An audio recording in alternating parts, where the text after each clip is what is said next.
እንግሊዘኛ ባለማንበባችሁና ባለመናገራችሁ ተሳቃችኋል?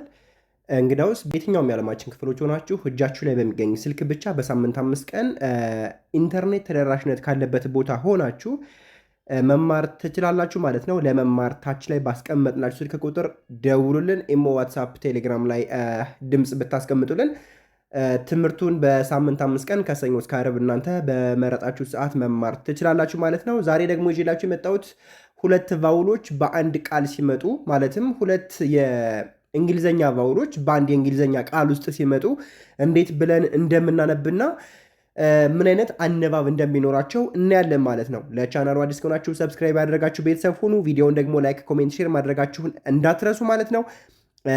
ቀጥታ ወደ ትምህርቱ ልውሰዳችሁ። ለምሳሌ ከዚህ ጋር ኤአይ አለ አይደለ?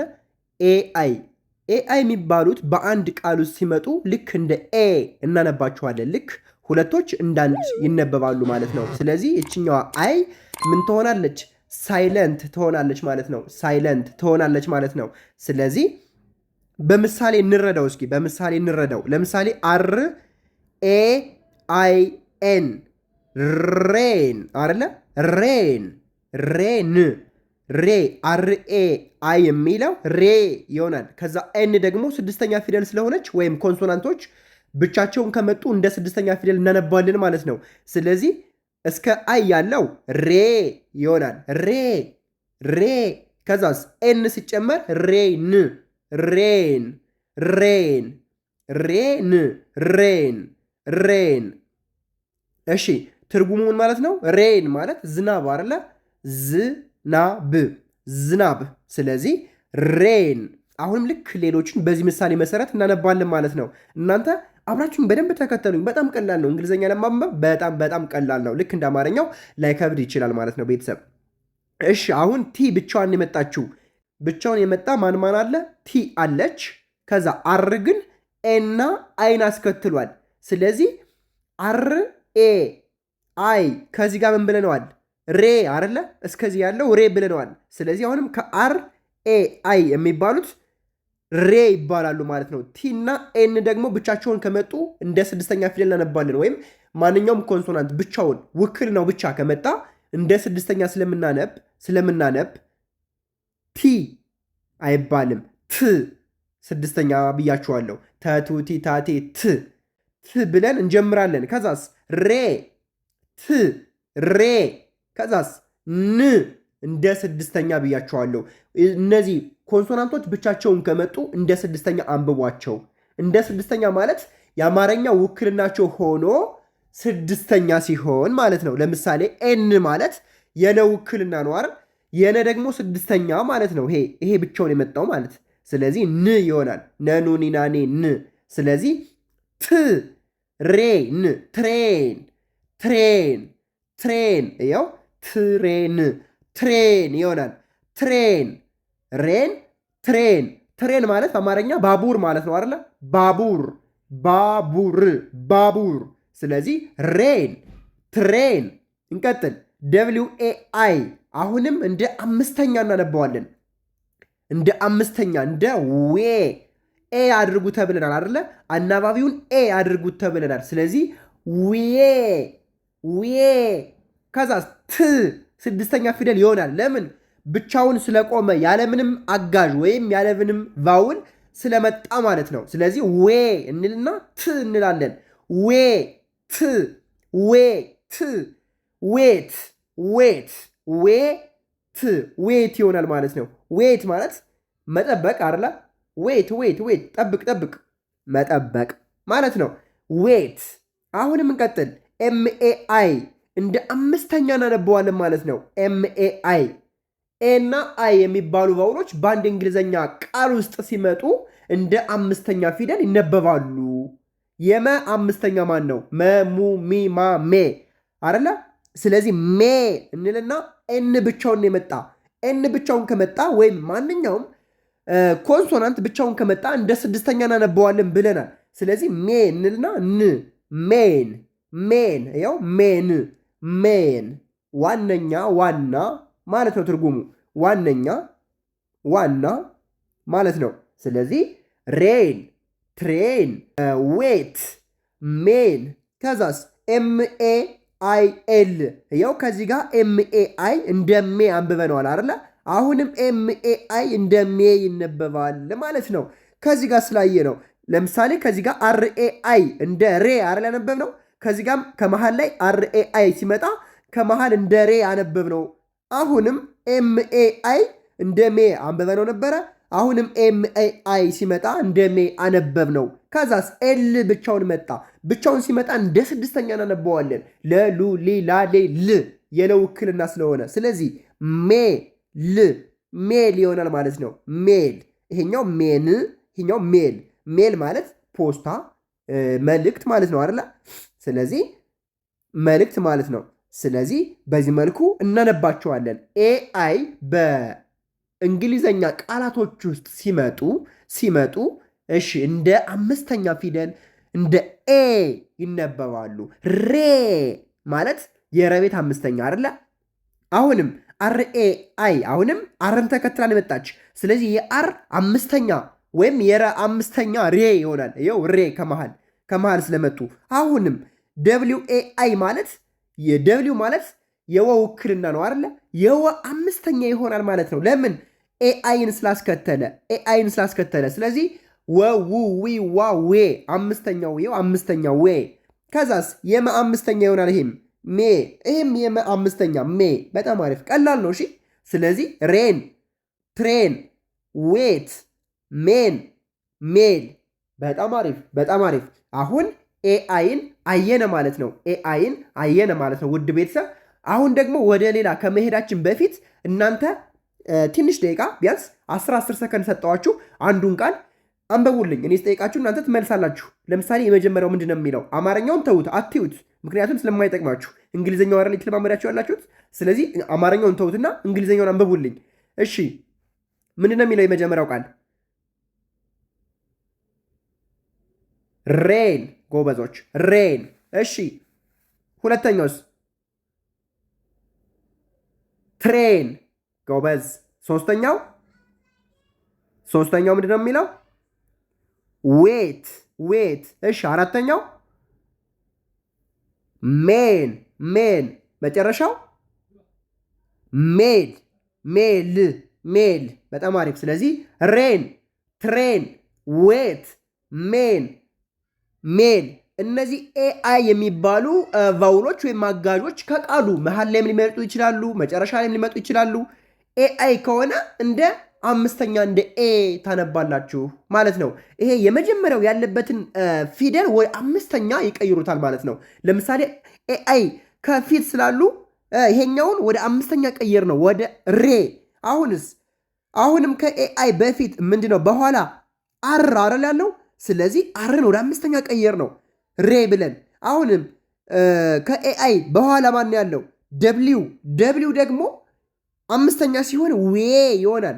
ከዛስ ኤአይ ኤም አለ ከኋላ ኤም ወደ አምስተኛ ይቀይራል ማለት ነው። ስለዚህ አሁንም ይህም ሜ ይሆናል ማለት ነው። ስለዚህ ሬን፣ ትሬን፣ ዌት፣ ሜል ይሆናል ማለት ነው። ውድ ቤተሰብ እንቀጥል። አሁን ደግሞ ማን ነው? ደብል ኦ ሲሆኑ ወይም በአንድ ቃል ውስጥ ደብል ኦ ሲመጣ እንዴት እናነባዋለን የሚለው ልናይ ነው። ስለዚህ አሁን እዚህ ጋር ኦ አለ፣ ከዚህም አለ፣ ከዚህም አለ። እንዴት ብለን እናነባቸዋለን? ቅድም እንዳየናቸው እነዚህ ከኦ ወይም ከቫውሎች በኋላ በኩል ያለውን ፊደል ወደ ሁለተኛ ይቀይሩታል። ቅድም ኤአይ ሲሆን ወደ አምስተኛ ነበር የሚቀየረው። አሁን ግን ወደ ሁለተኛ ይቀየራል። ለምን? ማለት አይደለ? ሁለተኛ ስለሆነ። ስለዚህ ይሄኛውም ወደ ሁለተኛ ይቀየራል ማለት ነው። ስለዚህ ሩ አይደለ? አር ማለት የረ ውክልና ነው። ከዛ የረ ሁለተኛ ደግሞ ሩ ነው። ስለዚህ ሩ እንልና ኤም አይደለ? ኤም ደግሞ ስድስተኛ ነው። እንላለን። ስለዚህ ሩም። በጣም አሪፍ። ሩም ማለት ክፍል ማለት አይደለ? ሩም ክፍል። በጣም አሪፍ። ከዛስ ቢኦኦኬ። ስለዚህ ሁለት ቫውል ከመሃል አለ። ዳርና ዳር ኮንሶናንት አሉ። ሁለት ቫውል በአንድ መጣ። ማንና ማን? ኦ እና ኦ አይደለ? አንዷ ቫውል ሁለቴ ራሷን ደገመች። ማን? ኦ። ስለዚህ ይሄ በኋላ በኩል ያለውን ፊደል ወደ ሁለተኛ ትቀይረዋለች ማለት ነው። ቢ የማን ቤት ውክልና ነው? የበ ቤት። ቡ። ስለዚህ ይሄ ፊደል ቡ ይሆናል ማለት ነው። ቡ። ከዛስ ክ። ለምን ኬ ብቻዋን ከመጣች ወይም ኮንሶናንቶች ብቻቸውን ከመጡ እንዳልኳችሁ እንደ ስድስተኛ ስለምናነባቸው። ስለዚህ ቡክ። ከዛስ ኤልኦኦኬ። አሁንም ኤልኦኦ እንደ ሉ እንደ ሁለተኛ ይነበባል። ለምን ኦኦ የሚባሉ ቫውሎች ባንድ መጠዋል። ስለዚህ ከኋላቸው ያለውን ፊደል ወደ ሁለተኛ ይቀይሩታል ማለት ነው። ስለዚህ ሉ እንላለን። ሉክ ማለት መመልከት አይደለ? መመልከት። እሺ እንቀጥል። ጂኦኦዲ። አሁንም ይሄኛው ፊደል ወደ ሁለተኛ ይቀየራል። ወደ ሁለተኛ ሲቀየር ጉ። መቼም የገ ውክልና እንደሆነ ታውቃላችሁ። ስለዚህ ጉ እንልና ጉድ። በጣም አሪፍ። ከዛስ ዜድ ኦኦኤም። አሁንም ዜድ ወደ የት ይቀየራል? ወደ ሁለተኛ ይቀየራል። ስለዚህ ዜድ ማለት የዘው ውክልና ነው አይደለ? የዘው ውክልና ሲሆን ወደ ሁለተኛ ሲቀየር ደግሞ ዘዙ ስለምንል፣ ስለዚህ ዙ እንልና ለምን ም ያልነው አናባቢ ስለሌለው ስድስተኛ ስለሆነ ማለት ነው። ኤም እንደ መውክልና ምናነባው። ከዛ የመውክልና ደግሞ ስድስተኛ መሙሚማሜ ም። ስለዚህ ኤም ብቻውን ከሆነ ም እንላለን። ዜድ ኦኦኤም ማለት ዙም ማለት ማጉላት። ዙም ማለት ወይ ማጉላት። እሺ ካሊያ ማሳነስ አይደለ? ዙም አድርገው ይባላል። ስለዚህ አጉላው አይደለ? አጉላው ማጉላት። ስለዚህ ዙም ይሆናል ማለት ነው። ዙም ይሆናል። ዜድን ወደ ሁለተኛ ቀየረው ማለት ነው። ማን? ኦኦ ስላለ። ለምን? እንደ ሁለተኛ አንብቡ ስተዋልን። ስለዚህ ዙም እንለዋለን። ማጉላት። በጣም አሪፍ። ስለዚህ ሩም፣ ቡክ፣ ሉክ፣ ጉድ፣ ዙም። በጣም አሪፍ። አሁን አብራችሁ ነው የምትሉ። እሺ እናንተ ለማንበብ እንዲያመቻችሁ ሌላ ጊዜ ስታዩት እንድታስታውሱት ማለት ነው። ስለዚህ እኔን አንብበው ተከተሉኝ። ሩም፣ ቡክ፣ ሉክ፣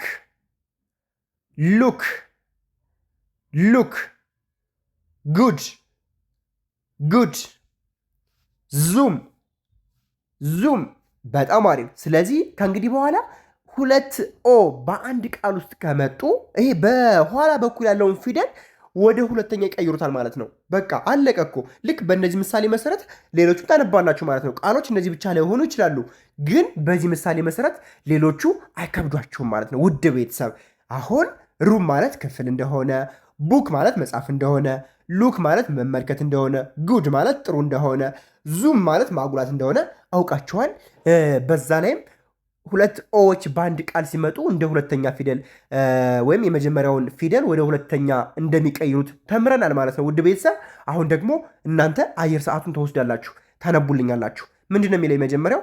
አማርኛውን ተዉት፣ እንግሊዝኛውን እያያችሁ ቀዩን ማለት ነው። ምን ይላል?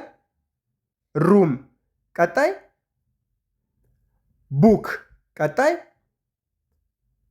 ሉክ፣ ቀጣይ ጉድ፣ ቀጣይ ዙም። በጣም አሪፍ ውድ ቤተሰብ በጣም አሪፍ ነው። ስለዚህ ኤአይን አየነ እንደ አምስተኛ እንደምናነባው፣ ኦኦን አየነ እንደ ሁለተኛ እንደምናነባው። አሁንም እንቀጥላለን ውድ ቤተሰብ እንቀጥላለን። አሁን ደግሞ ኢኢ ሲመጣ ኢኢ ከአንድ ቃል ውስጥ ሲመጣ ወይም ከአንድ የእንግሊዝኛ ወርድ ውስጥ ሲመጣ ቃሉን እንዴት ብለን እናነባዋለን የሚለውን እናያለን። ኢኢ ከመጣ አንዷ ኢ ሳይለንት ትሆናለች። እንደ አንድ ነው የምናነበው፣ ወይም ሎንግ ኢ ይነበባል። ረዘም ያለ ኢ እንላለን። ለምሳሌ ኤስ ኢ ኢ አለ አይደለ? ወደ ሶስተኛ ትቀይረዋለች። ለምን? ኢ አድርጓት ስለተባልን ማለት ነው። ስለዚህ ኤስን ወደ ሶስተኛ እንቀይረዋለን። ኤስ ማለት የሰው ውክልና ነው አይደል? የሰ ሶስተኛ ደግሞ ሰሱ ሲ። ስለዚህ ሲ እንላለን። ሲ ማለት ማየት ማለት ነው። ማየት። ከዛስ ቢኢኢ። አሁንም ይህን ቢ የሚባለውን ወደ ሶስተኛ ትቀይረዋለች። በቡ ቢ አይደለ? የበውክልና ስለሆነ ከዛስ የበውክልና ሆኖ ደግሞ ሶስተኛ ይሆናል። የበ ሶስተኛ ማን ነው? በቡ ቢ። ለምን ኢ ከመጣ ወደ ሶስተኛ ቀይሩት ስለተባልን። ኢ ማለት የአ ሶስተኛ አይደለ? ኢ ማለት ደግሞ አናባቢ ነው። አናባቢ ሲሆን ደግሞ ምኑን ነው? ተነባቢውን ነው የሚቀይረው አይደለ? ተነባቢውን ነው የሚቀይረው። ለምን? ተነባቢ ሲደመር አናባቢ ቃሉ ስለሚሆን ወይም ፊደሉ ስለሚሆን ማለት ነው። በጣም አሪፍ። ስለዚህ ኢኢ ማለት ወይም ቢኢኢ ማለት ቢ ቢ ሲ ቢ ቢ ማለት ንባር ንብ። እሺ አሁንም እንቀጥል። ቲ አር ኢ አረለ። አሁን የሚቀየረው ማን ነው? ቲ ብቻውን ነው የቆመ አረለ። ለምን? ከአር ኢ ስለሚቀርብ ማለት ነው። ከቲ አር ኢ ስለሚቀርብ ማለት ነው። ስለዚህ የሚቀየረው አር የምትባለዋ ፊደል ወደ ሶስተኛ ትቀየራለች። የረ ውክልና ነች። የረ ደግሞ ሶስተኛ ሪ ይሆናል። ረሩ ሪ አረለ። ለምን? ኢ የሚባለው አናባቢ ስለሆነ። እንደዚህ ከሆነ ደግሞ ወደ ሶስተኛ ቀይሩ ስለተባልን ከላይ ማለት ነው። ቲ አረለ። ቲ ደግሞ ብቻዋን የመጣችው ብቻውን ሲመጣ ደግሞ እንዳልኳችሁ ከቃሉ ብቻውን ከመጣ ወይም ከቃሉ ውስጥ ሆኖ ብቻውን ከመጣ እንደ ስድስተኛ ፊደል አንብቡት። የተ ውክልና ቲ አረለ። ቲ። ስለዚህ የተ ስድስተኛ እናነባለን። ተቱ ቲ ታቴ ት ት እንልና እችኛዋን ወደ ሶስተኛ መቀየር ነው። ሪ ት ሪ ት ሪ ትሪ ትሪ። ይኸው ትሪ ትሪ ማለት ዛፍ አረለ። ዛፍ። በጣም አሪፍ። አሁንስ ኤፍ ኢ ቲ። በጣም አሪፍ። ኤፍ ኢ ማለት ኤፍን ወደ ሶስተኛ ይቀይሩታል አረለ። ስለዚህ ኤፍ የማን ውክልና ነው? የፈ። የፈ ሶስተኛ ማን ነው? ፊ። ለምን? ፈፉ ፊ ስለሆነ። ስለዚህ ፊ እንልና ት እንላለን። ፊ ት ፊት ፊት ፊት። በጣም አሪፍ። ለምን? ቲ የምትባሏ ብቻዋን ስለመጣች ቅድም ከዚህ ላይ ብቻዋን መጣ እንደ ት ስላነበብናት አሁንም እንደ ት ትነበባለች። ፊ እንልና ት ፊት። ፊት ማለት እግሮች አይደለ? እግሮች። በጣም አሪፍ። እሺ ጅ አር ኢ ኤን። በጣም አሪፍ። አሁንስ እንደ ስድስተኛ የሚቆመው ማን ነው? ብቻውን የመጣው ማን? ጅ እና ኤን አይደለ? ብቻቸውን ስለመጡ ወይም አናባቢ ስላላስከተሉ ማለት ነው። ያስከተለው ማን ነው? አር ነው። ማን አስከተለ? ኢኢ። ኢኢ ከመጣ ደግሞ አርን ወደ ሶስተኛ ትቀይረዋለች ማለት ነው። ስለዚህ ግ የገቤት ውክልና ስለሆነ ግ። ከዛስ አር ኢኢ ሪ አይደለ? ግ ሪ። ከዛስ ኤን ኤን ደግሞ ስድስተኛ ይሆናል ማለት ነው። ስለዚህ ግሪን ግሪን ግሪን ግሪን። በጣም አሪፍ ነው። ግሪን ይሆናል ማለት ነው። ስለዚህ ግሪን ማለት አረንጓዴ አይደለ? አረንጓዴ። ስለዚህ ዛሬ ኤአይን ኦኦ ኢ የሚባሉ ቫውሎች ወይም ሁለት ቫውል በአንድ ቃል ውስጥ እንዴት እንደምናነብ አየነ። በጣም አስተማሪና ወሳኝ ትምህርት ነው ቤተሰብ። ስለዚህ በዚህ መልኩ አማርኛንና እንግሊዝኛን በኦንላይን ካላችሁበት ሆናችሁ ልክ ከዚህ ከመሰረቱ ማንበብና መናገር የማትችሉ እንግሊዘኛ፣ አማርኛ እንዲሁም የተለያዩ የትምህርት አይነቶችን እናንተ የፈለጋችኋቸውን በኦንላይን ካላችሁበት ሆናችሁ እጃችሁ ላይ በሚገኝ ስልክ ብቻ ከሀገር ውስጥም ሆነ ከሀገር ውጭ ሆናችሁ መማር ትችላላችሁ። ለመማር በ0953 61 5956 አናግሩን። በሳምንት 5 ቀን ከሰኞ እስከ ዓርብ እናንተ በፈለጋችሁትና በመረጣችሁ ሰዓት መማር ትችላላችሁ። በቀጣይ ክፍል ልክ በዚህ መልኩ አሪፍ ትምህርት ይዘን እንመጣለን። በቀጣይ እስክንገናኝ ሰላም ሁኑ።